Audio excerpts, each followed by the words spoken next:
What's up, bosses? Welcome to About Her Business, the podcast where we leave all the gossip at the door and get straight down to business. I'm your host, John Tay, and today we have the president and CEO of Cowart Rowe CPA and Cowart Rowe Academy, Miss Catherine Rowe. Now, Miss Rowe works primarily with entrepreneurs and small business owners, helping them understand numbers, make strategic financial decisions, and build sustainable businesses. And she's helping us increase our income today on what she means business. So, ladies, grab those cups and those notepads and let's get down to it. The meeting is now in session. Welcome, Miss Rowe. Thank you so much for having me. Thank you so much for being here. Are you ready to get into it? Absolutely. Let's go. So, a lot of business owners say they're constantly working, but still not seeing real profit. Why do you think that being busy and broke is a common cycle amongst entrepreneurs? Yeah, so you would think that it's completely opposite. The more busy you are, the more productive you're going to be. But sometimes, and more often than not, everything is just collapsing when you're trying to do too much, trying to spread yourself too thin instead of really focusing on really where your passion is and where the opportunity truly is. And if you're chasing all kinds of other things or trying to wear too many hats in your business, things are going to fall apart. It's very important to be able to make sure that you're on top of things, keeping track of the financial side of things. Even if that's not where your expertise is, you have to have somebody there to be able to help guide you with that because it's not the most fun thing for everybody. When we're talking about business owners, you have a passion for what you do. If you are a therapist and you are serving your patients, that's where your passion is. And that would be where your work should be. But it's not going to be in that day to day. So it can be very easy to get overwhelmed with all that and then be able to lose sight of things, the big picture. And then that's when things start to fall apart. Absolutely. And we could talk about how being booked and busy is really a burnout method that a lot of people have taken over the past few years. It has caused a lot of them to either pivot and switch to a whole nother industry. But finding that passion and staying with that passion of why you really started it, whether you hold the title CEO or therapist, is really important because if not, you will end up losing the focus. Yeah. And I like to tell people there's only so much of you to go around, there's only so much of you that you can give. And if you give everything, there's no time for rebuild, self care, reboot so that you can serve better. Absolutely. Now, you talk a lot about using your numbers, not just filing taxes, which is another big thing when it comes down to entrepreneurs. What does that look like in a practice for a business owner, though? For a lot of businesses, it can be very different depending on where you are in the growth scale. At the startup stage, at a minimum, you really need to still be looking at your numbers every quarter. A lot of times, startups don't have the resources or really the need to have more regular upkeep than that. But at some point, then it becomes more regular when you need to really be looking at things monthly. And then there are going to be certain key performance indicators, certain ratios and analyses that need to be looked at more regularly than that. And that's going to be something that really a business owner has to work with their financial professional to determine what are those key indicators that are going to help drive their business and really push them to the next level before the next period. And Abs- unfortunately, a lot of business owners just wait until the end of the year, say, hey, I got to get all my financial statements together to get the tax return done. At that point, you're just trying to keep up with what needs to be done historically without looking forward and having that forward focus. And how would you actually know the balance of it throughout the year if you're not actually checking? Yeah. And I always tell, especially business owners who are just starting out, that they need to have certain people in their court. They need their financial professional, their an attorney, maybe IT, insurance, and just to know, you may not actually need legal advice yet, but you want to have somebody that you've met with, you've gone out to lunch with them, just so you have that connection ahead of time. Because, yeah, when you're scrambling, when you're in an emergency situation, that's not the best time to go about finding someone because, for one thing, you're in an emergency, you need help then and there. And secondly, it's very emotional. When you're dealing with something you need, and that changes how you make decisions too. Absolutely. And let's get into your no more 24/7 framework. What originally inspired it and what problem were you trying to solve when you created it? So for me, I had some downtime after the fall busy season, and I didn't want to just spend it just watching TV because it's easy nowadays, right? You just sit down and you get on a streaming service and you can binge watch TV. I wanted to do something productive, and I thought that it would be fun to write a book. And so the idea came from wanting to write a book and then really wanting to produce something that could have meaning, something that a path that I had been on. And I looked at a couple of different options and it really just all fell together. And the No More 24/7 framework is really the path that I and a lot of other entrepreneurs that I interviewed journeyed on from being lost and stuck in the status quo of always needing to be available and fearing missing out, that whole fear of missing out on opportunity and trying to please too many people, to being able to set boundaries and set limits and take care of themselves too. You have to take care of yourself first in order to be able to take care of other people. And then that's really where you're going to find success and eliminate a lot of burnout. Absolutely. And I absolutely love that. And I love the fact that you interview other entrepreneurs as well, because we all come from different industries. And so the different types of struggles and challenges that we go through may be different. But at the same time, everybody has that people pleasing moment, everybody has that burnout moment. So thank you again, Miss Rowe, for creating this because, again, a lot of entrepreneurs need it right now. Yes, indeed. Now, for my entrepreneurs who may feel like they have to do everything themselves, where do they even begin to step into a more structured CEO level type of role? So it is a totally different mindset when you go from, hey, I just started a business, or the business just fell into your lap, to actually embodying the role of, hey, I am in charge. I need to be able to manage everything and take that level of leadership, especially if your passion is to be serving. I primarily work with service based businesses, including medical professionals. And it's great because we need more of these types of professionals. And at the same time, they're just completely getting overwhelmed because they're trying too much in the wrong areas and ignoring other areas that really need focus when they don't even need to be the ones doing the work. A lot of it comes down to what can be allocated. And one specific part of the framework that I have in the book is method of trying to determine what's the best way to delegate. And the first thing, if you're thinking about any particular task, is this something, first off, could it be automated? Is it that simple that it could be automated, like scheduling system? That's an example there. Or could it be delegated? Could somebody else do this? Social media, that's a big one for me. I hated trying to do that myself. I was not consistent. And you either have to be consistent in social media posting or not at all, or people are just not going to really believe that you're all there. And I couldn't do it. And so I knew that was something that I needed to delegate. And then there's the last one. This is the one a lot of times people forget: eliminate.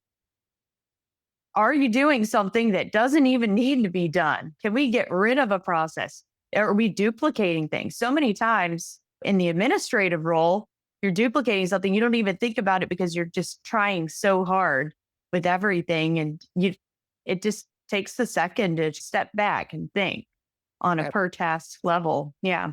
Absolutely. And you brought up some great points there. Delegation is definitely one of the hardest things, especially for business that are starting out. So if you can't really go out and afford that professional, find someone that's close to you, and may be good at what it is that you need help delegating out, and have them come on and on platforms like Instagram. You may not have to post every single day, but you do have to get out a certain amount of posts per week to stay within that algorithm. So thank you for hitting on those key points, Miss Rowe. And I also like the fact that you said eliminate too, because a lot of people are afraid to actually eliminate things off of their list, because again, it goes back to passion. You think that if you eliminate it, it's going to completely disappear. But in reality, it may just be something that you're carrying at the time that you may not necessarily need to carry. So those are great points that you definitely brought up, Miss Rowe.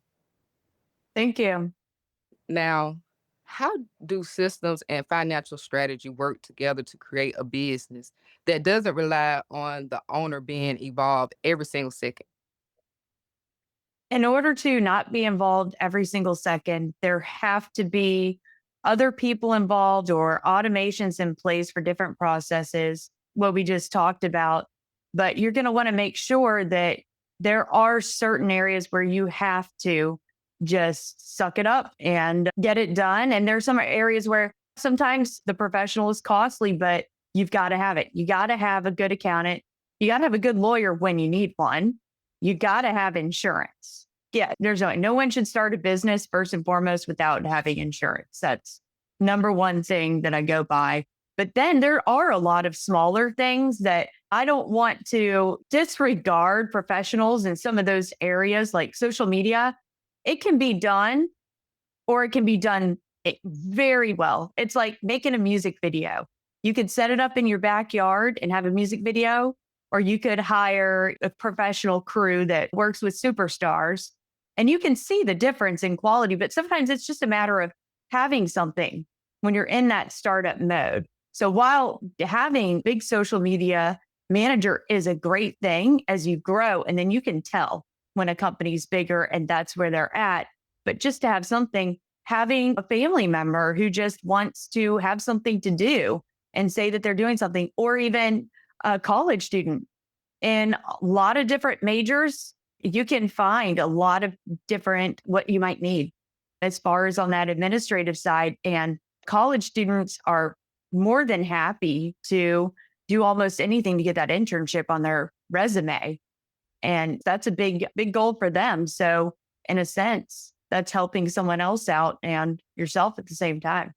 Absolutely. And I love that you brought up college students, because a lot of college students, they're looking for that experience into the field before getting their degree. And what better way to gain that experience than working for an entrepreneur and gaining that internship where they're gaining that experience. So if you can't necessarily hire on, as Ms. Rose said, that top professional in your field, then definitely reach out to college students, and again, family, friends, people that you know love you, help you along the way, because it's tough out here, y'all, to literally carry all these hats. Now, here's another area where a lot of people struggle, and that's boundaries. So let's talk about that for a second. What have you seen happen when business owners don't protect their time and energy? That is when everything starts to fall apart. That's when you give an inch and someone takes a mile.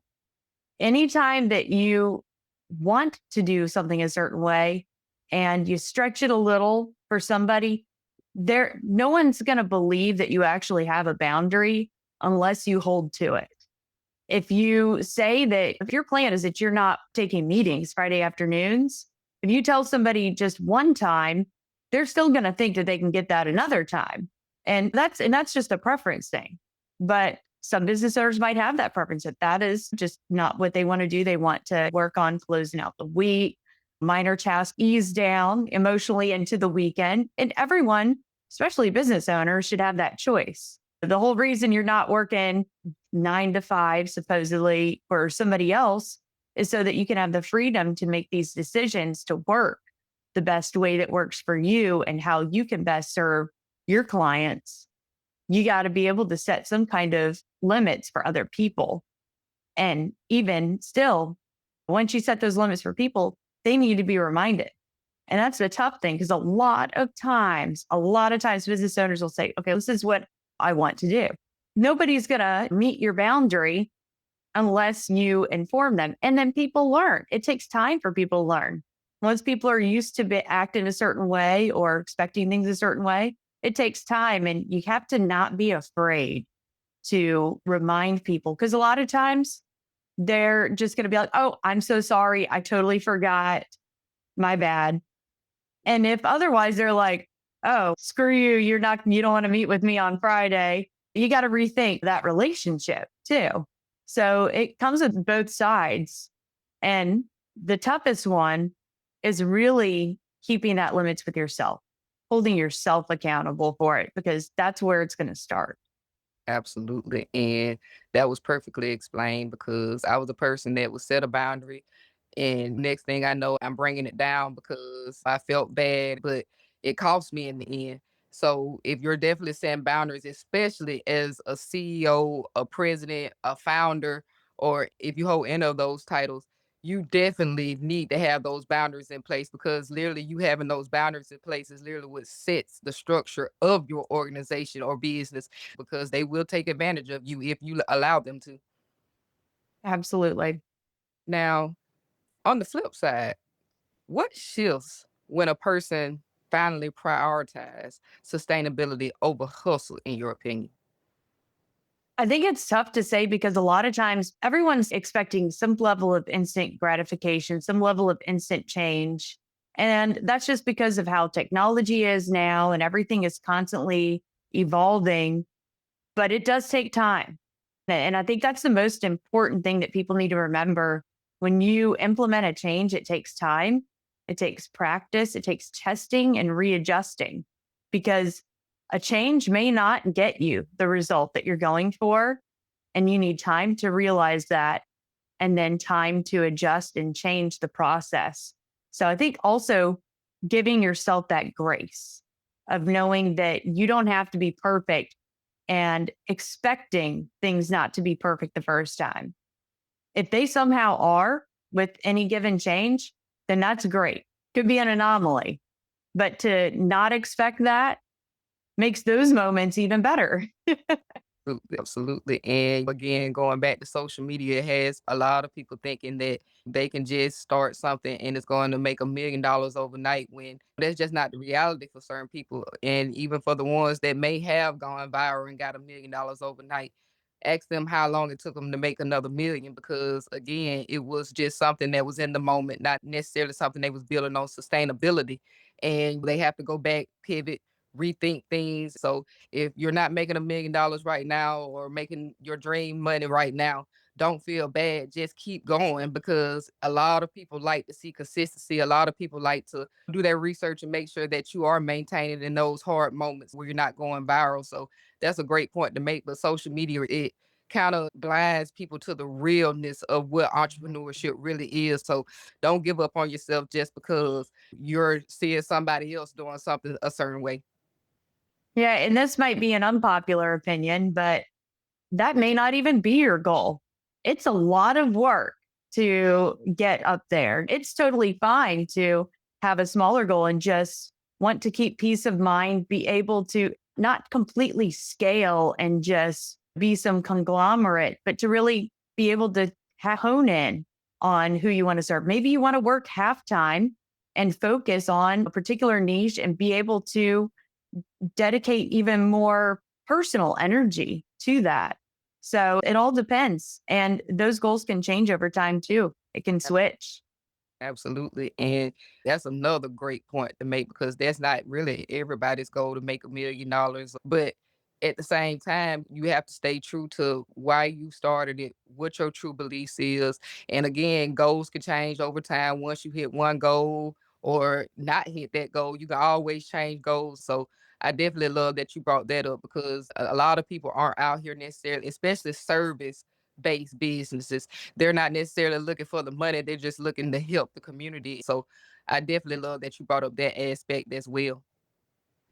Now, how do you define a sustainable business, especially in today's culture that glorifies overworking? If we're talking about a sustainable business, we want to make sure that what we're doing can continue, right? Sustainable means that not a short term. You could very easily say that you are going to work 16 hours a day.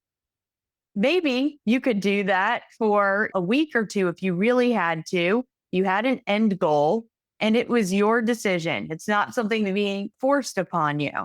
I'm always fine with people who want to work and work a certain way as long as it's what they want. That's ultimately the goal. And you have to understand that that's really not sustainable for anybody in the long run, except maybe Elon Musk. But that man is something else. I don't think any of us are Elon Musk or aspire to be. And if so, then that's totally different. Ignore what I'm saying. But the reality is, we don't want to be sleeping at our offices just to wake up the next day and do the same thing long term. So the idea is if there are those moments, you want them to be strategically planned and have an end date and end goal in mind. And then that makes that effort better. It makes it something meaningful instead of just a perpetuity of when is life going to end? Because the fact of the matter is, our lifespan is not very long in the grand scheme of things. And we really need to think, what is it that we want out of our short time here on this earth? What do we want to put out there? Absolutely. And a lot of people have switched over to having a 4-day, 10-hour week just so they can have those 3 days off to spend time with families, go on vacations, get that self care in. Because a lot of people think, I just got to get it. I just got to go. I just got to do this. I just got to do that. And the whole time you're missing out on those key moments in your life and having fun. And life is short, y'all. So definitely set yourself up to win and not miss out on those great moments. Now, sadly, we've come to the end of today's episode, and we always leave with a legacy. And I give you a couple of minutes to think about this, Miss Rowe. What kind of legacy do you hope to leave through your work? I want people to remember anything that I did to truly be a service for someone else. I don't want anyone to think that I spent my life trying to build an empire. That's not at all what I want. I want to be able to provide some kind of meaning and be able to help someone. And I don't even need to be remembered for anything. I don't really care about that. I just don't want to be remembered for something wrong. That's what I would say. And sadly, we've come to the end of today's episode. But before we go, we're going to make sure that we get all Miss Rowe's information. Please let us know how we can sign up for your services, including the Academy. Let us know all your socials. Let us know all the details.